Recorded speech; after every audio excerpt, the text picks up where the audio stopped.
हरे कृष्ण कृष्ण कृष्ण हरे हरे, हरे राम राम राम हरे हरे।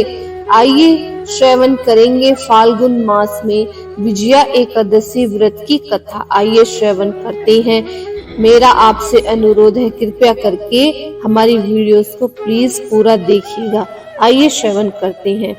धर्मराज युधिष्ठिर बोले, हे जनार्दन, फाल्गुन मास के कृष्ण पक्ष की एकादशी का क्या नाम है तथा उसकी विधि क्या है? कृपया करके आप मुझे बताइए। श्री भगवान बोले, हे राजन, फाल्गुन मास के कृष्ण पक्ष की एकादशी का नाम विजया एकादशी है। इसके व्रत के प्रभाव से मनुष्य को विजया प्राप्त होती है। यह सब व्रतों से उत्तम व्रत है। इस विजया एकादशी के महात्म्य के श्रवण व पाठन से समस्त पाप नाश हो जाते हैं। एक समय देवर्षि नारद ने जगत पिता ब्रह्मा जी के कहने पर, महाराज, आप मुझसे फाल्गुन मास के कृष्ण पक्ष की एकादशी का विधान कहिए। ब्रह्मा जी कहने लगे कि हे नारद, विजया एकादशी का व्रत पुराने तथा नए पापों का नाश करने वाला है। इस विजया एकादशी की विधि मैंने आज तक किसी से भी नहीं कही है। यह समय मनुष्यों को विजया प्रदान करने वाला है। त्रेता युग में मर्यादा पुरुषोत्तम श्री राम जी को जब 14 वर्ष का वनवास हो गया, तब वे श्री लक्ष्मण तथा सीता जी सहित पंचवटी में निवास करने लगे। वहां पर दुष्ट रावण ने जब सीता जी का हरण किया, तब इस समाचार से श्री रामचंद्र जी तथा लक्ष्मण अत्यंत व्याकुल हुए और सीता जी की खोज में चल दिए। घूमते घूमते जब वे मरणासन जटायु के पास पहुँचे, तो जटायु उन्हें सीता जी का वृत्तांत सुनाकर स्वर्ग लोक को चला गया। कुछ आगे जाकर उनकी सुग्रीव से मित्रता हुई और बाली का वध किया। हनुमान जी ने लंका में जाकर सीता जी का पता लगाया और उनसे श्री रामचंद्र जी और सुग्रीव की मित्रता का वर्णन किया। वहां से लौटकर हनुमान जी ने भगवान राम के पास आकर सब समाचार कहे। श्री रामचंद्र जी ने वानर सेना सहित सुग्रीव की संपत्ति से लंका को प्रस्थान किया। जब श्री रामचंद्र जी समुद्र के किनारे पहुँचे, तब उन्होंने मगरमच्छ आदि से युक्त उस अगाध समुद्र को देखकर लक्ष्मण जी ने कहा कि इस समुद्र को हम किस प्रकार से पार करेंगे?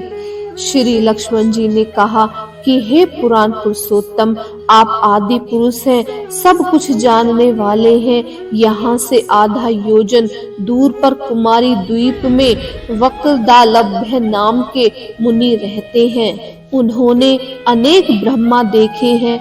आप उनके पास जाकर इसका उपाय पूछे।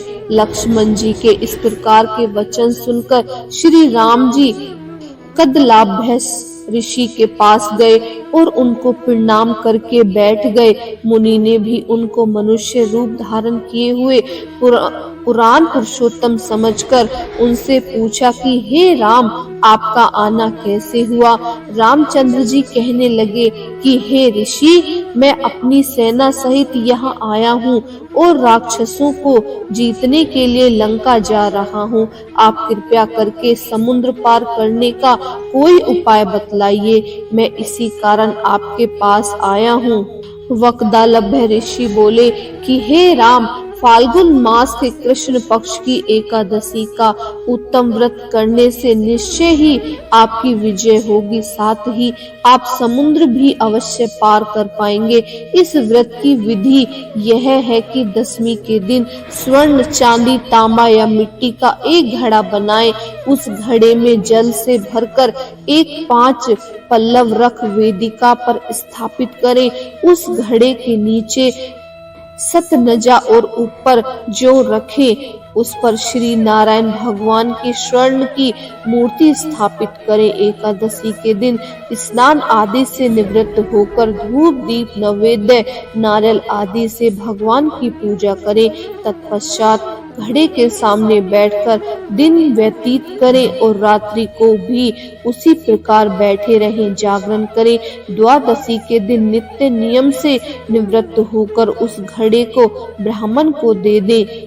हे राम, यदि तुम भी इस व्रत को सेनापतियों सहित करोगे तो तुम्हारी विजय अवश्य होगी। श्री रामचंद्र जी ने ऋषि के कथा अनुसार इस व्रत को किया और इसके प्रभाव से दैत्यों पर विजय पाई। अतः हे राजन, जो मनुष्य विधि पूर्वक इस व्रत को करेगा, दोनों लोकों में उसकी अवश्य विजय होगी। और श्री ब्रह्मा जी ने नारद जी से कहा कि हे पुत्र, जो कोई इस व्रत के महात्म्य को पढ़ता या सुनता है, उसको विजय पेय यज्ञ का फल प्राप्त होता है।